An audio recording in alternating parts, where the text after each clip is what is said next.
ఇది శరీరానికి సంబంధించిన 5 విషయాలు. బాగా గుర్తుపెట్టుకోండి. దానియేలు రాత్రికాలం నుంచి చెప్పాను మీకు. దానియేలు ఉపవాసం అయితే చేయలేదు, కానీ తీర్మానం చేసుకున్నాడు. దానియేలు చేసిన తీర్మాన ప్రాంతంలో దానియేలు 21 రోజులు ఏం చేయాలంట తెలుసా? రాత్రి చెప్పుకున్నా గుర్తుందా? సంతోషంగా భోజనం చేయాల, ఇంకా ద్రాక్షారసం తాగల, ఇంకా మాంసం ముట్టుకోవాలా, ఇంకా స్నానాభిషేకాలు మానేశారంట. ఎన్ని రోజులు? మనం పక్కన పో పట్టుకెళ్ళి సాయంత్రం స్నానం చేయకపోతే పక్కన పెట్టారు. అర్థమైందండి? అంటే ఈ శరీరాన్ని ఎంత బలపరుచుకుంటామో, ఈ శరీరానికి ఎంత ప్రాధాన్యత ఇస్తామో, అదే నీ ఆత్మీయ జీవితంలో ఎప్పుడన్నా ప్రాధాన్యత ఇచ్చావా? ఏమండి? ఒక్క పూట ప్రార్థన చేయకపోతే నువ్వు ప్రార్థన చేయాలా, మొక్కరించి ప్రార్థన చేయాలి, ఎప్పుడన్నా నీ పక్క వాళ్ళతో చెప్పావా? ఒక పూట స్నానం చేయకపోతే ఇంట్లో పిల్లల్ని కర్ర తీసుకుని వెనకలబడతాం. వాడి బట్టలు విప్పించి, పిల్లడు కానీ బట్టలు విప్పించి వాడు స్నానం చేయించి మంచి బట్టలు రోజు ఇట్లా ఉండాలని చెబుతాం. ప్రార్థన విషయంలో ఎప్పుడన్నా చెప్తారా? ఏమండి? ఒక్కసారి ఆలోచించండి. ఆత్మానుసారముగా నడుచుకోవాల్సిన వారు, శరీరానుసారంగా నడుచుకుంటున్న వారు శరీర సంబంధమైన విషయాల మీదే మనసు ఉంచుతారు. కడుపు నిండా కూడి తిన్నాడా, మంచిగా నిద్రపోతున్నాడా, మంచిగా చదువుకుంటున్నాడా, బాగుంటున్నారా అనే శరీర సంబంధమైన విషయాల మీద ఉంటారు. ఆదివారం మందిరానికి వెళుతున్నారా, మంచి ప్రార్థన నేర్చుకున్నారా, మంచి పాటలు నేర్చుకున్నారా, మంచిగా వాక్యం చెబుతున్నారా, మంచిగా ఎప్పుడైనా బిడ్డల విషయంలో ఒక ఆలోచన. నా ప్రియ దేవుని జనాంగం దయచేసి గమనించండి. అక్కడ అది సమీపంగా ఉంది. మీకు అర్థం కావట్లా? ఎంత సమీపం ఉందంటే జనం మీదకి జనం లేస్తారని చెప్పాడు. అర్థమైందా? జనం మీదకి జనం లేస్తారని చెప్పాడు దేవుడు. ఊరినే ఆయన లేఖన గ్రంథంలో ఉత్తరనే రాయబడలా. ఈ రోజున ప్రపంచ దేశాల్లో కొన్ని కోట్ల మంది ప్రజలు ఈ పరిశుద్ధ లేఖన గ్రంథాన్ని చేతపుచ్చుకుని ఆరాధిస్తున్నారంటే కారణం ఏంటి తెలుసా? దీనిలో రాయబడిన వాస్తవికమైన విషయాలు సత్యమని గ్రహించి, అవి నెరవేర్పు జరుగుతున్నాయని గ్రహించి దేవుని వైపు మనసు పెడుతున్నారు. ఆత్మానుసారమైన విషయములందు, ఆత్మ సంబంధమైన విషయాలందు మనసు పెడతారంట.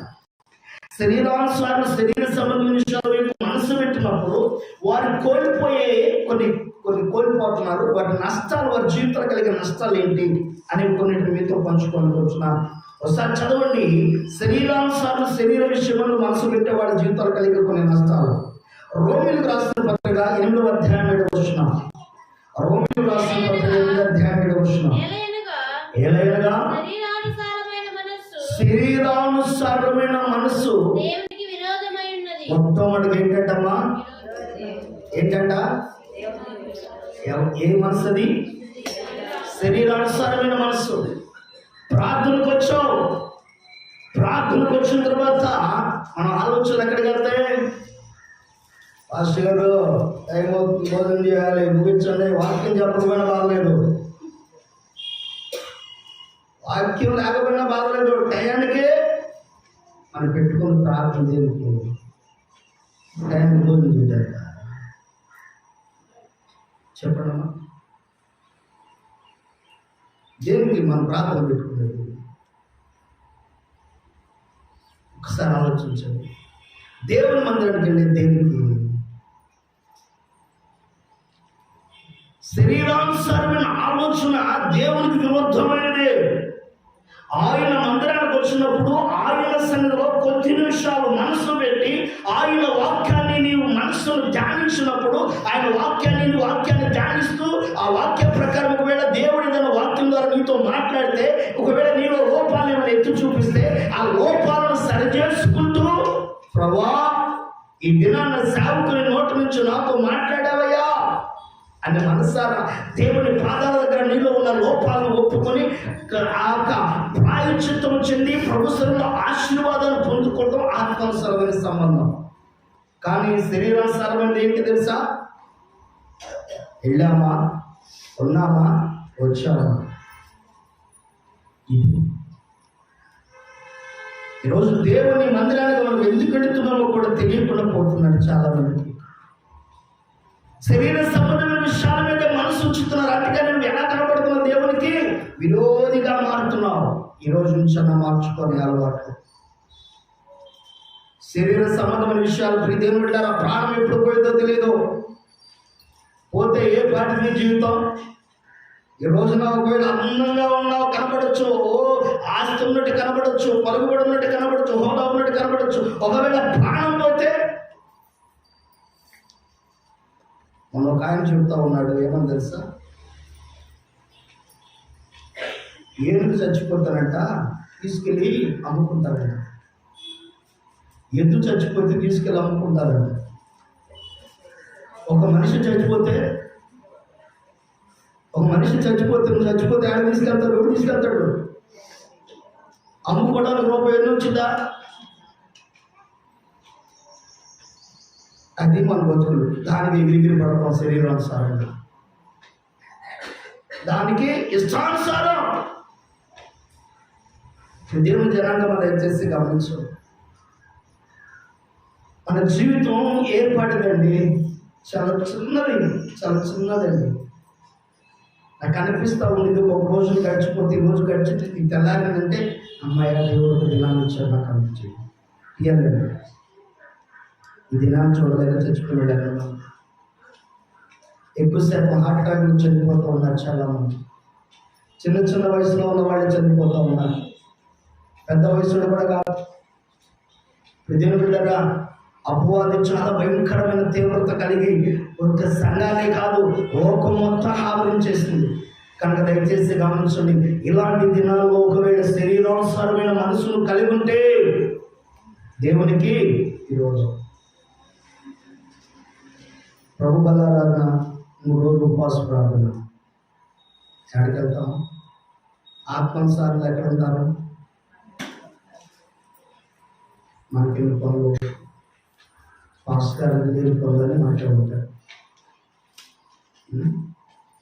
భాస్కర్కే ఖాళీగా ఉంటాడు కాబట్టి చూడటం చెప్తాడు. మనం బిజీ కదా.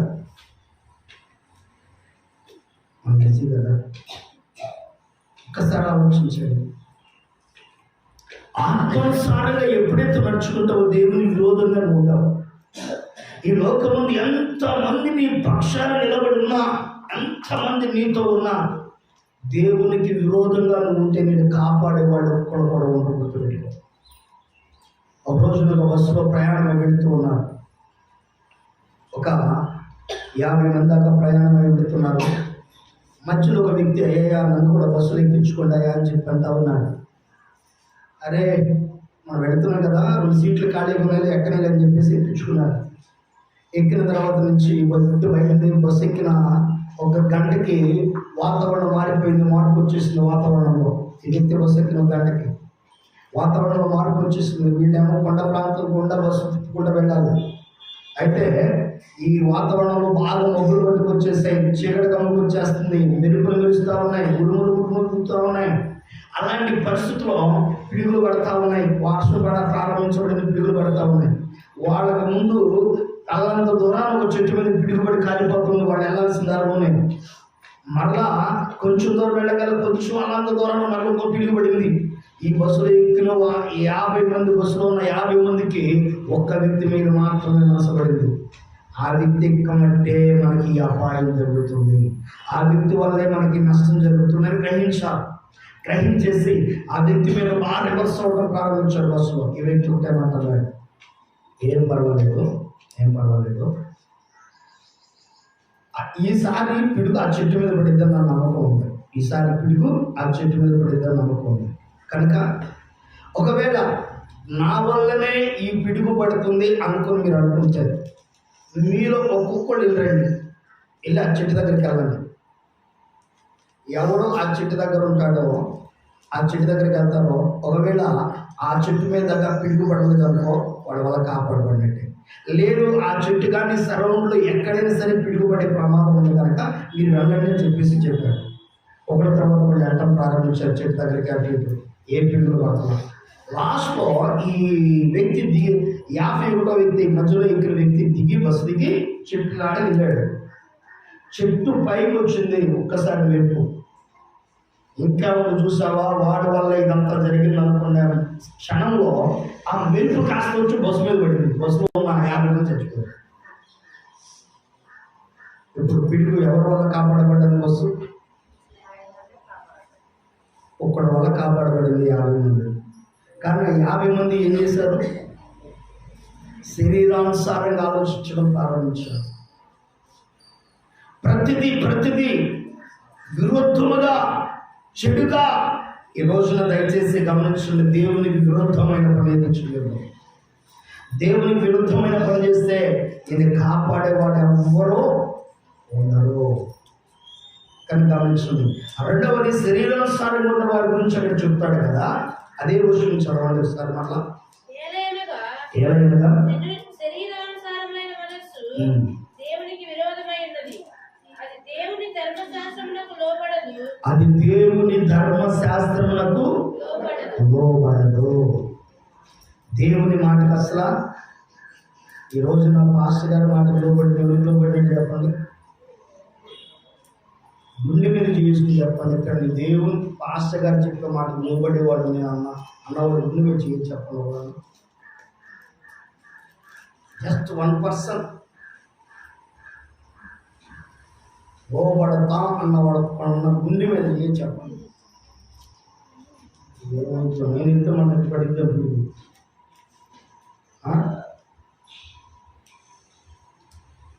అర్థమైందా? శరీరానుసారంగా ఎప్పుడైతే నువ్వు ఆలోచిస్తావో దైవికమైన ఆలోచనలు ఉండవు. అర్థమైందండి? నన్ను నష్టపరచను కూడా నేను నష్టపరచదలుచుకోవాలి, నన్ను బాధించను కూడా నేను బాధించదలుచుకోవాలి. నాకు ఎన్నో సోర్స్ ఉన్నాయి. అర్థమైందా? ఎక్కడ ఎందుకో మనకి స్థలంలో ఇక్కడ మనకి గరిపల్లో స్థల విషయంలో నాకు కలిగిన నష్టం ఇప్పటికీ చిత్రం నా చేతిలో ఉంది.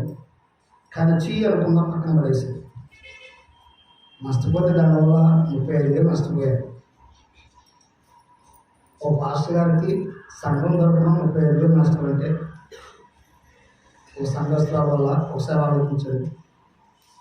తీసుకోవచ్చు. దానికంటే అంతకంటే అంత రెట్టింపు నాకు ఆయన నాతో మాట్లాడి నాతో అన్నాడన్నా, ఒక్క అవకాశం నాకు ఏమన్నా 2 లక్షల రూపాయలు చేతికి అప్పించి నేను చేస్తానన్నాను. వద్దునన్నా రూపాయలు కూడా నాకు.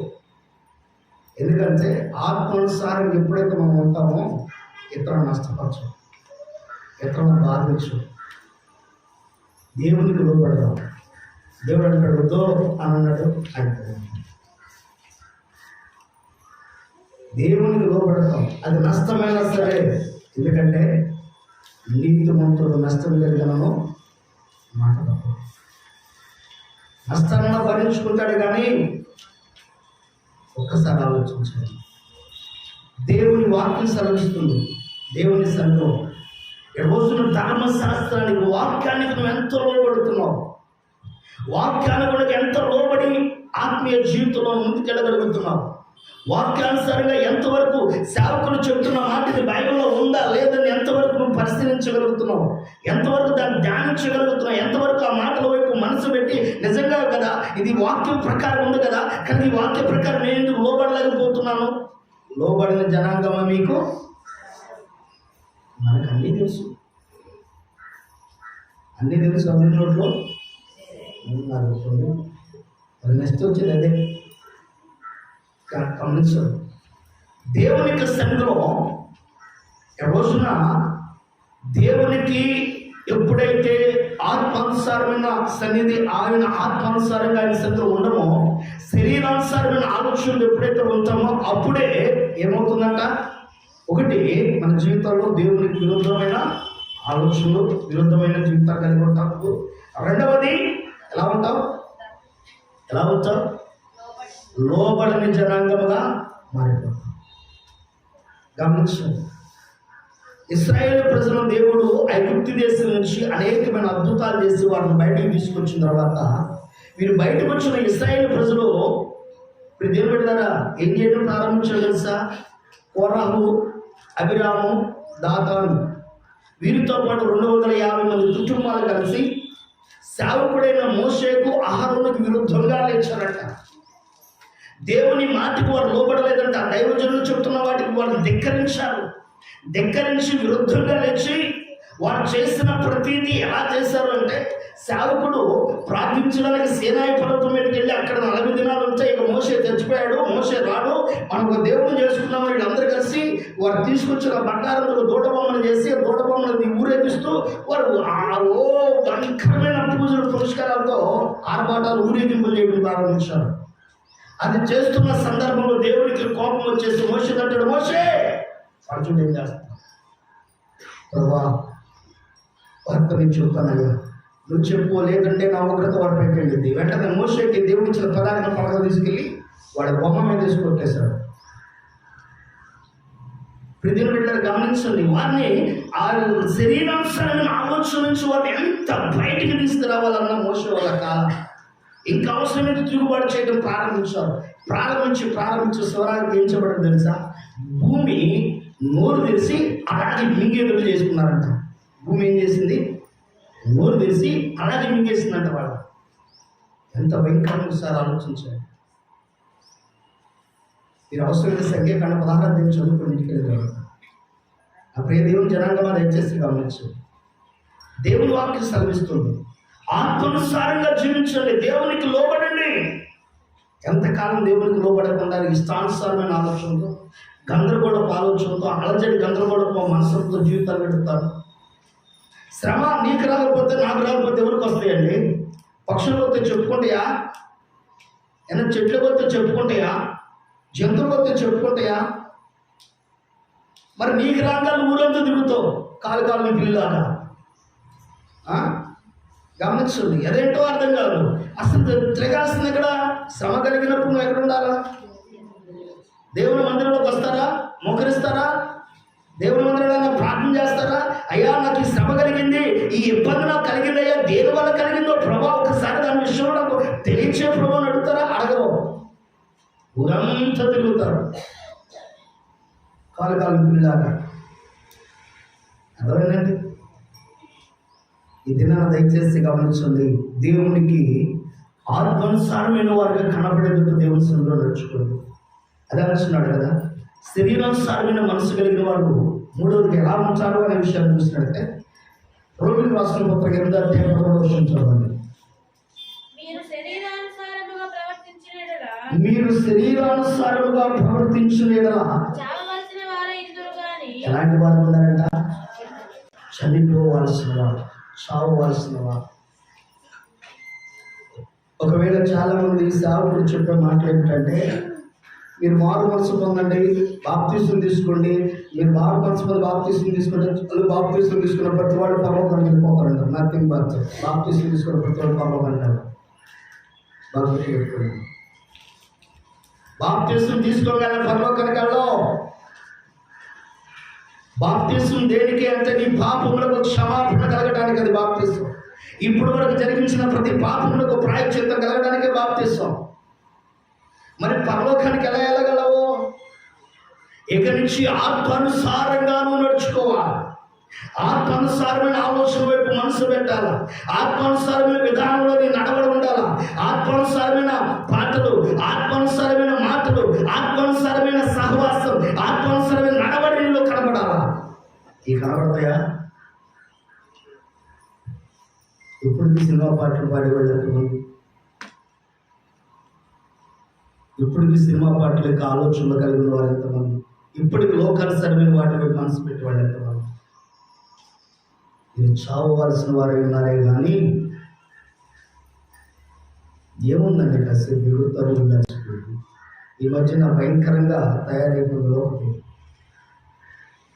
ఫోన్ ఆన్ చేస్తే చాలు, ఏదైనా వీడియో చూస్తుంటే చాలు కింద ఒక యాడ్ వస్తుంది, ఒక పనికిమాల యాడ్ ఒకటి వస్తుంది. మధ్యన నాకు చాలా బాగా ప్రార్థన చేస్తాను. ఇదేమిటదా ఎంత భయంకరంగా అయిపోయిందంటే, ఆ యాడ్ గురించి మీతో చెప్తారు. గుర్తు పెడితే స్త్రీ సంబంధం లేక బాధపడుతున్నారా? అయితే మీకు ఈ యాప్లో మీకు చాలా వరకు మీకు దొరుకుతారు. వారు ఏ పనైనా చేయగలరు అన్నారు. అంటే వచ్చి కత్తి తీసుకుని పొడవాలి నాకు అనిపించింది. వారు మీకు ఏ పనైనా చేయగలరు, కత్తి తీసుకునైనా ఇప్పుడు చేయగలరు. కారణం లోకము మారిపోతుంది, శాతాల స్వాధీనంలో ఉన్నారు. అర్థం చేసుకోండి, బ్రతుకులు చాలా మారిపోతుంది. జీవితం చాలా చిన్నదమ్మా. ఈ ప్రాణం పోయేందుకు ప్రభా పవిత్రంగా తీసుకెళ్ళారు. చాలా అంతకంటే నాకు ఏ భాగ్యం లేదని ఈ ఊరు అని బతుకు చాలు. ఆస్తులు అంటారు, సంపద నీతో ఉండదు, బంధువులు నీతో ఉండరు, స్నేహితులు నీతో ఉండరు, ఒంటరిగా పోతామని లోకసానికి ఉంది కదా. ఇదొక్కటి మాత్రమే. చనిపోయే ముందు 10 మంది మీరు మెచ్చుకునేటట్టు చనిపోవాలి, 10 మంది తిట్టుకునేటట్టు చనిపోవాలి. లోకంలో అంటాడు 10 మంది సంపాదించుకోవాలి చచ్చిపోయే లోపు అంటారు.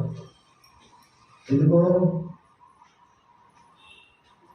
ఈ మధ్యన ఆడటానికి కూడా మనీ కట్టడం తెలుసా మీకు? తమిళనాడు వైపు ఆడటానికి మనుషులు తెచ్చుకుంటారండి. రియల్లీ మన భారతదేశంలోనే తమిళనాడు వైపు ఆడటానికి మనుషులు తెచ్చుకుంటారు డబ్బులు ఇచ్చి. అవి ఇంట్లో ఒక వ్యక్తి చనిపోతారు. ఆన్లైన్లో ఒక యాప్ ఉంది, ఆన్లైన్లో ఒక వెబ్సైట్ ఉంది. ఏంటి తెలుసా? కార్యక్రమాలన్నీ వీళ్ళు చేస్తారు. ఫారంలో బిడ్డలు ఉంటే ఇక్కడ ఉన్న తల్లిదండ్రులు కార్యక్రమం చేయాలంటే మొత్తం వీళ్ళు చేస్తారు. పిండో ప్రజలతో సహా మొత్తం వాళ్ళు అక్కడ ఆన్లైన్లో మొత్తం చూసుకుంటారు. ప్యాకేజ్ 5 లక్షలు 10 లక్షలు ప్యాకేజ్ చేస్తారు. ఆ ప్యాకేజీ అక్కడ చూసుకుంటారు. ఓకే, మా కార్యక్రమం అయిపోయింది. ఆ ఊరికి తీసుకెళ్ళి గంటలు కలిపొస్తారు. వాళ్ళే తీసుకెళ్ళి అయిపోయారు. అక్కడి నుంచి వ్యక్తి రావాలంటే 3 లక్షలు, మనిషికి ఒక ఫ్యామిలీకి బయలుదేరి రావాలంటే ఒక 5 లక్షలు అవుతాయి. అదే మీకు 5 లక్షలు ఇచ్చేస్తే 20 లక్షలు మిగిలిపోయాయి. పోయినట్టు ఇంటికి తిరిగి రాదు కదా. అది లోకి దయచేసి అర్థం చేసుకోండి. శరీరానుసారంగా జీవిస్తుంటే చావుకు సిద్ధంగా ఉన్నావు. ఆత్మానుసారమైన ఆలోచనలు ఎప్పుడైతే మీ దగ్గర వస్తాయో చావు నీ దగ్గరకు రాదు. చావు అంటే శరీరానికి సంబంధించినప్పుడు ఉన్నారు. ఆత్మానుసారంగా కూడా మనిషి చనిపోతాడు. ఇది వింటారు. ఆత్మీయంగా కూడా మనిషి చనిపోతాడు. చావు అంటే అర్థమేంటి తెలుసా? మరణం అంటే అర్థమేంటి చెప్పండి. తెలుసా మీకు? చనిపోవటం అంటే అర్థమేంటి చెప్పండి. చనిపోవటం అంటే అమ్మా ఆత్మ శరీరాన్ని విడిచిపోవటాన్ని చనిపోవటం అంటాం. భౌతికంగా చావు అంటే దానికి మనకి ఎలాంటి పరిస్థితి ఏర్పడుతుందంటే ఆత్మకు చావు లేదు. ఆత్మానుసారంగా ఏమైపోతున్నాడు? చనిపోతున్నాడు. అంటే చావు లేదు కానీ చనిపోతున్నాడు. చనిపోవడం అంటే అర్థం ఏంటంటే నిత్యము వ్యాధులను అనుభవించడం. బ్రతకుండగానే ఎందుకు బతుకున్నానా, ఎందుకు చచ్చిపోలేదా అనేది చూపిస్తారు చూసారా? అది అలా ఉండింది. అంత భయంకరంగా ఉంటుంది. కనుక నీ ఆత్మానుసారంగా ప్రారంభించిన నీ భక్తుని శరీరానుసారంగా తీసుకెళ్ళాను. ఒకవేళ తీసుకెళ్తే జాగ్రత్త, అది చావులకు దారితీస్తుంది. ఈ రోజున చాలామంది క్రైస్తవులు ప్రార్థనకి వెళ్ళేవాళ్ళు బుర్రేసుకు చచ్చిపోతున్నారు. ప్రార్థనకి వెళ్ళేవాళ్ళు మందుదారు చచ్చిపోతున్నారు. ప్రార్థనకి వెళ్ళేవాళ్ళు ఆయా పనులు చేసి చచ్చిపోతున్నారు. కారణం ఏంటి తెలుసా? వీళ్ళ ఆత్మానుసారమైన ఆలోచనలు వాళ్ళకి లేవు. ఆత్మానుసారమైన ఆలోచనలు వాళ్ళు లేరు. ఎందుకంటే వారు కలిగిన శ్రమలో, వారు కలిగిన కష్టంలో, వారు కలిగిన బాధలో వారి ఆలోచనలు దేని వైపు పెడుతున్నాయి? శరీరానుసారమైన వాటి మీదకి వెళ్ళిపోతున్నాయి. కనుక శరీరానుసారమైన వాటి మీదకి వాళ్ళ మనసు వెళ్ళిపోతున్న ఆలోచనలు వెళ్ళిపోతున్నాయి. కనుక ఆత్మానుసారమైన వాటికి వెళ్ళలేకపోతున్నాయి. కనుక వారు ఏం చేయడం ప్రారంభిస్తున్నారు? వారు అనేక రీతులు వారు కలిగిన కష్టాలు చచ్చిపోతే బాగుంది అనుకుంటున్నారు. కనుక ఇది నా దేవుని మాట నుంచి నా ప్రియ సహోదరి సోదరుడా, పరిశుద్ధులైన దేవుడు సెలవిస్తున్న మాట ఒక మాట జ్ఞాపకం చేసుకుందాం. శరీరానుసారమైన మనసు కలిగిన వారు ఎలా ఉంటున్నారు అనేది గలతీయులకు రాసిన పత్రిక 3వ అధ్యాయం 3వ వచనం. గలతీయులకు రాసిన పత్రిక 3వ అధ్యాయం 3వ వచనం. మీరు అవివేకులైతిరా మొదట ఆత్మానుసారముగా ఆరంభించి ఇప్పుడు శరీరానుసారముగా పరిపూర్ణులగుదురా. మీరు అవివేకులవుదురా, అవివేకత్వం కలిగి ఉంటారంట. ఎవరు? శరీరానుసారమైన స్వభావం. అవివేకం. అవివేకం అంటే అర్థం ఏంటి? వివేకం అంటే అర్థం ఏంటి?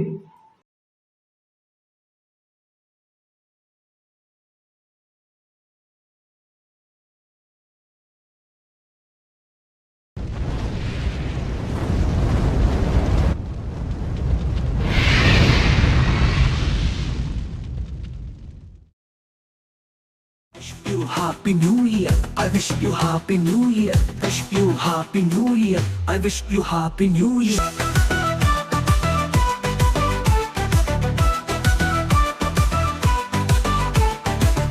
శ్రీ యేసు గీతాలతో హల్లెలూయా స్తోత్రాలతో సాగిపోయేదము నూతన వత్సరములో.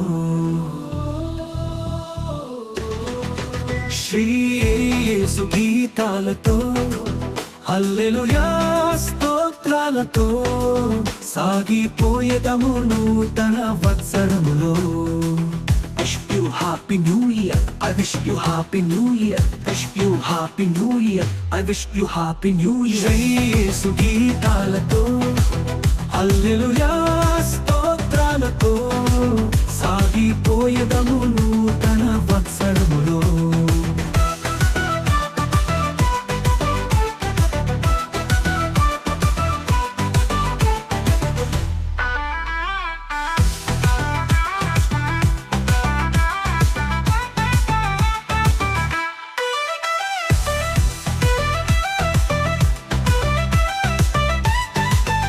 పాపమును విడిచి లోకాశలను జయించి విజయ గీతాలతో ప్రభు యేసుని ఆరాధింప.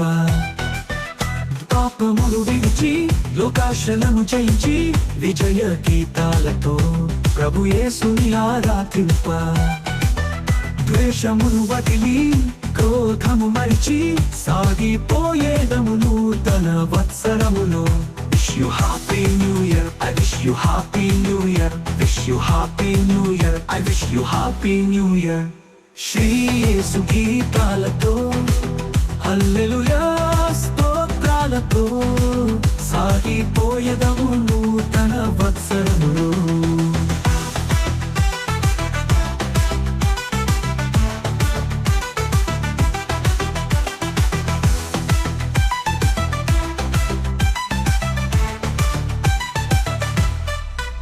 సాతానును ఎదిరించి శాశ్వత జీవముకై రక్షణ వస్త్రము ధరించి జీవవాక్యము చేత పట్టి. సాతానును ఎదిరించి శాశ్వత జీవముకై రక్షణ వస్త్రము ధరించి జీవవాక్యము చేత పట్టి. నా యేసుతో నడుచుచు ఆత్మను రక్షింప సాగిపోయేదము నూతన వత్సరములో. Wish you Happy New Year. I wish you Happy New Year. Wish you Happy New Year. I wish you Happy New Year. Shri యేసు గీతాలతో హల్లెలూయా స్తోత్రాలతో సాగిపోయేదము నూతన వత్సరములో. శ్రీ యేసు గీతాలతో హల్లెలూయా స్తోత్రాలతో సాగిపోయేదము నూతన వత్సరములో. Wish you Happy New Year. I wish you Happy New Year. Wish you Happy New Year. I wish you Happy New Year. Wish you Happy New Year. I wish you Happy New Year. Wish you Happy New Year. I wish you Happy New Year.